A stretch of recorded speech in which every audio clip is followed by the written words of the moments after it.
Hi, gorgeous, and welcome back to my channel. How are you? I hope you're well. Today's video, we're talking about singleness, okay?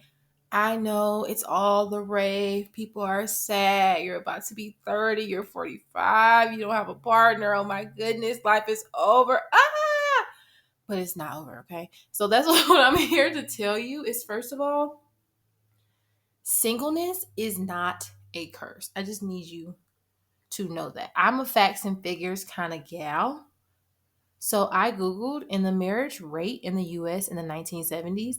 It was either, sorry, not the 1970s, excuse me, the 1940s. In the 1940s, this is according to USA Facts, was 78.8%. Okay. So that meant that over 20% of the people in the United States in the 40s, when marriage was like, oh my goodness, that's what everybody was doing, there was still over 20% of people who were single. Now, in a time of societal pressure and familial pressure, and it just was the norm to do, and especially at a young age, there were still 20% of people not married. What does that tell you? That some people want to or will be single. There are really some people who are just like, I don't want to do this. Okay. Maybe that means that you want to be kind of situationally single, meaning, okay, well, I want to be single for 5 years and then maybe I'll find a partner later. But that's not necessarily my concern. Or if it was an option, that's not something that I would want to do. And so that is okay. People are having these panic attacks, they're worrying, they're confused, they're like, oh my gosh, what's gonna happen? Because they're not yet partnered and they want to be partnered. Like, that's one thing. If you want to be partnered and you're not yet partnered, I can understand that. Why you're like, oh my goodness. But here's some things you have to understand. The economy is different. Society is different. The way we view children is different. The way we view age is different, and not just view longevity wise. We live longer now than people did in 1940. So there are a lot, a lot of things that are different. There are a lot of our grandparents' siblings. There were eight of our great grandparents, excuse me, there were 8 of them, or 9 of them, or 10 of them, or 12 of them, or 13 of them. There were so many of them, and a lot of them died in their childhood. The life expectancy is different. We go and we move states. A lot of people were not doing that. It's where we live in a different time. So if you're single, take a deep breath. You're not going to die. You're not damaged goods. I think that is absolutely ridiculous, and stop that right now. So many people I hear are just like, oh my gosh, well, I'm not married by now, and I want to be married by 30, and I want to have this by. It's so much. Calm down. Relax. It's because, first of all, this is also the time. The average marriage in the US will not last over 10 years. Okay. So you could get married at 20, and around 30, on average, you're going to be divorced. So don't look at the time and worry about the timeline or the time frame, or, oh, I wasn't married by 20. Oh my gosh, what am I going to do? I know people who married straight out of high school, got divorced at 24. So don't worry about the age. The biggest thing that you should be worried about, and I have a scripture for this because it's so important,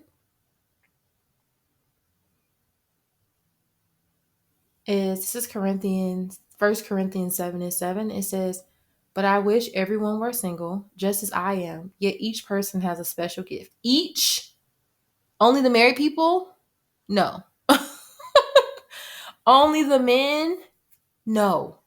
Each person has a special gift from God of one kind or another. And this is 1 Corinthians 7 and 32. I want you to be free from the concerns of this life. An unmarried man can spend his time doing the Lord's work and thinking, but a married man has to think about his earthly responsibilities and how to please his wife. Now, this is not a video to pit married people against single people or vice versa, but what it is doing is the Bible is very clearly telling you once you get married, your priorities have to shift. So you might not be able to make the same sacrifices or make the same decisions you did when you were absolutely single. This is the time that you can just wake up tomorrow morning and decide to go. This is funny because this is a real story. This is the time you can decide to wake up tomorrow morning and go to London and not have to be accountable. Or this is the time you can wake up and say, oh man, I really want to just move and get out of here immediately.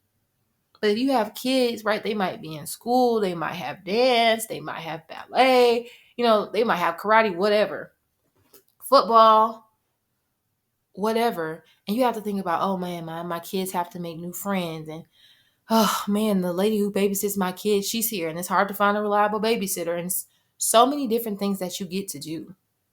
And you get to be selfish. It's very hard to be selfish. And the type of selfish I'm talking about when you're caring for children, when you have to care for a spouse. Ask the marrieds, call them the marrieds and the singles. Ask them. And the honest people will tell you, you are no longer living for you. Living for you is done. And that's not saying you can't accomplish what you want to do. But what it's saying is it looks different than somebody else. That might mean that you go and grind it out all day and then you come home and you still have to do baths and you still have to cook dinner and you still have to do story time. And, if you have a child with special needs, then you still have to do whatever that special need, you know, um, whatever they need to be safe and secure. It's different. So use this time to grow and expand and do God's will for your life. I'm going to make another video about that. I'm very clear about what God's will for my life is, what my purpose is on this earth. Now, is it all of it revealed to me yet? I don't think so. But I'm pretty clear about what it is. Find your purpose. What lights you up? What gives you joy?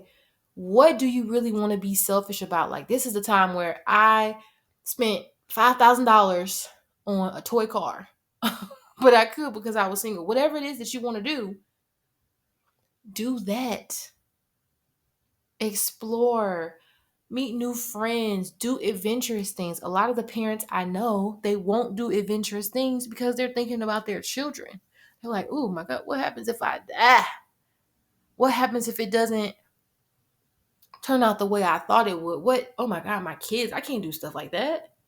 And so there's certain things they quite literally do not do that aren't inherently bad, but they might be, dangerous for health wise and things like that. So first of all, it's a gift. That's my number one point here. Being single is a gift. And you might be saying, Corinne, singleness is not, capital N-O-T, a gift. And I'm telling you it is. And let me tell you why. When people ask me different things about my life and they go, oh, do you have any kids? And I go, I don't have any children. And they go, oh, okay, well, do you have a spouse? And I go, nope, I don't have a spouse. And they go, oh my God, do everything. That is what people tell me all the time. They're like, girl, first of all, why are you in the country? That's first. Second of all, why are you not on the ATV right now? Like, people are living my life, like trying to live a life through me. They're like, oh my gosh, and you can do this and you can do that. And then you can go over there and do this. And then you can go over and do that. I've always wanted to do that. People are like, girl, go. Like, they look at me almost almost like they're like a little bit in prison, just a little bit. And it's like, oh girl, you can do so much. This is your gifted time.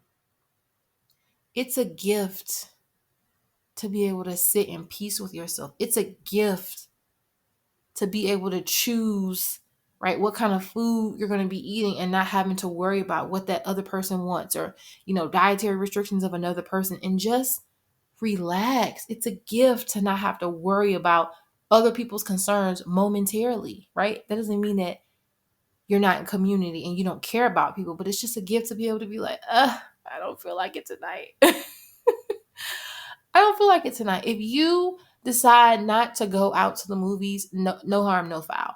But if you choose not to go to a parent-teacher conference, that has consequences. Whereas the movies, it's like, whatever, it's just the movies. I'll see another time. Parent-teacher conference only happens once. And so you have to think about that. It is a gift. It is a gift. It is a gift. It is a gift. It is a gift. It is a gift. It is a gift. I will shout to the mountaintops. It is a gift. Treat it like that. And the second thing, my point I'm going to make, girl, stop being sad about being single. It is such a waste of time. Just decide to quit that. Decide to stop that. Decide to, I'm just waiting on God, or, when is my man going to come find me? Or just decide to be done with that. Decide to stop being so sad. Because a lot of the sadness you feel is not even about being single. It's about your idea of where you thought that you should be and about what you think you'll feel when you get the thing. That's what it's about.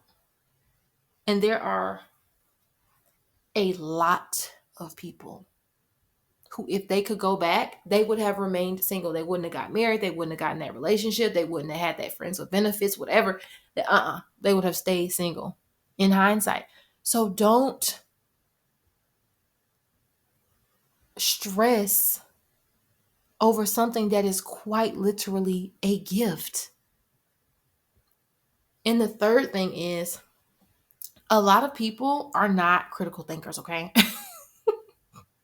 And that's okay. I'm not mad at people for not being critical thinkers. But a lot of people just kind of go with the flow. And so because grandma did it and great grandma did it and great great great great granddaddy did it or whatever, then that's what I'm going to do. So just kind of the natural order of questions that people might ask you is, what do you do for work? Do you have a husband? Do you have kids? Okay. Most people are not trying to shame you. They're just making conversation. So don't take it so seriously if somebody asks you that. There is just kind of the order that conversation goes. Where are you from? Oh, wow, I have a friend who's from there, or my daughter was there 2 weeks ago on vacation, whatever. Most people are not trying to harm you with that question. And then my point number 4 is, a lot of people who push for you to get married will not help you stay married. It's just, well, when are you going to get married? And it's like, well, when are you going to help me? Put a date down on the calendar where you solemnly swear to help me in my marriage. Some people are just like, oh, it's time. But that's just an opinion. It's just an opinion, but they won't tell you about their 5 divorces. They won't, and I'm not mad at divorcees. I think that if find your love, honey, okay? I feel that strongly. Find your love. But they won't tell you about the 10 horrible years or the whole marriage that was horrible, or they won't tell you those things. So don't worry about what people say, or if they're, oh, okay, well, you're here, so you're supposed to be over there. Don't worry about it. You're 35, you're supposed to be there. Don't worry about it. Because in your enjoying yourself, in your singleness, in your figuring out who you are or living in who you are fully, the right person will be attracted to you. There's no shortage. I want you to say this to yourself. There is no shortage of men.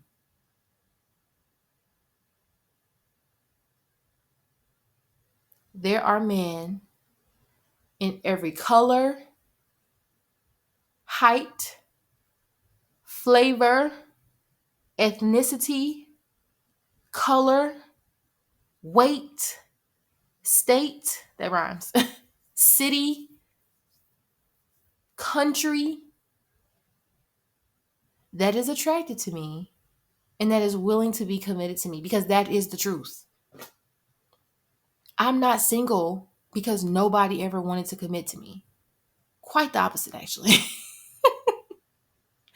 Is that my energy, essence, aura? I don't know what it is, but when like I really like get locked in with somebody, they want to become committed, and I'm like, oof, I don't think this is it. But it's not because of lack of. And also that whole like me not using this like forceful or this tense energy for a man to commit to me is very attractive. They're like, well, why doesn't she want to? Well, why doesn't she? I'm confused. Yeah, it's going to be attractive.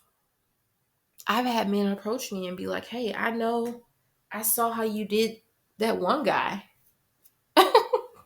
Let me throw my hat in the ring. And it's not that I do guys dirty. It's just simply like when I feel like this is not like a match, like this is not a spiritual match, this is not a physical match, this is not a mental match, this is not a love match.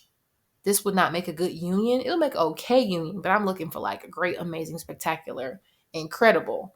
And I believe that that doesn't just spontaneously happen. You have to find somebody who's like willing and on the same page of what they want there. Because some people just like want to be committed. And I want to do way more than be committed. So I'm clear about what that is. But he was like, yeah, I just, I would like to see if it would work out. Knowing how quick I am to like end a dating courtship. I don't really have a name for it. I just like go on dates. But to end that, if I don't want to waste people's time. And so it actually makes you more attractive when you're happy, when you're thriving, when you're at the art class, or when you're learning how to do tattoos, or when you're learning golf, or when you're learning taking up basketball again because you used to play, girls basketball in middle school. Whatever it is, it's more attractive when you don't need that thing. It's way more attractive. People want to give you things when you don't need it, which is so crazy. But it's very true. People give you things when you don't need it. So don't worry. Let me not say don't worry. Settle into the safety, stability, and peace that you can give and provide to yourself through singleness. Focus on your emotional intelligence. Focus on having fun. Capital F. Capital F. And focus on making meaningful connections and learning relationships. If you desire to be in a relationship, use your friendships, use your family relationships, use the relationship you have with the clerk at the store as a training ground. But if you hate your singleness, you're going to hate being married. If you are sad in your singleness, you're going to be sad being married. Because marriage does not change who you are at your core.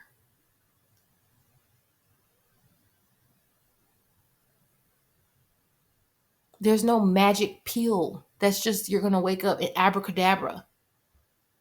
You're going to be happy with yourself if you're married. You have to be happy and content with yourself when you're single. And being single is so much fun. It is so much fun. So don't fall into this like hysteria of I'm about to turn 30. I'm not married. I'm about to turn 30. I don't have a baby. I'm about to turn 30. Da da da da da da.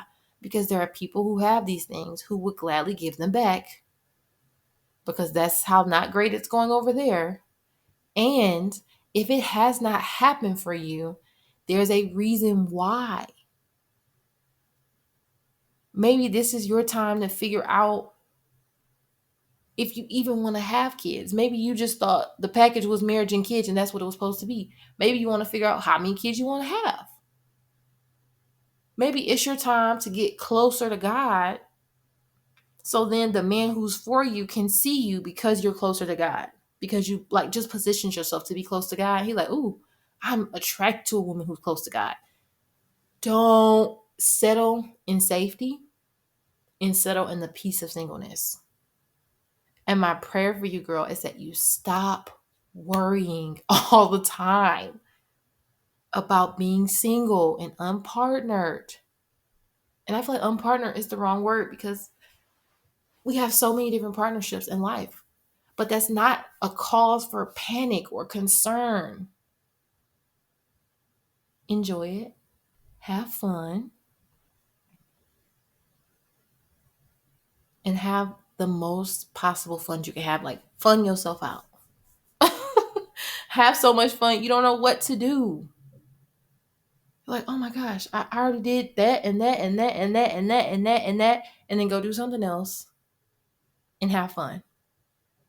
All right. Hugs and kisses, hugs and kisses. I will see you in the next video. Do not forget that my book, Sex is Your Superpower, is out and the link is in the description. Go ahead and grab your copy. And when I tell you, once you read it, you'll realize, oh, singleness is everything and more. It's everything I did not know I needed. I look forward to reading your reviews about the book. And if you are excited about your singleness or you have a little bit of angst, a little bit of anxiety about your singleness, go ahead and write it in the comments. And I'd love to hear what you have to say. All right, y'all. Bye.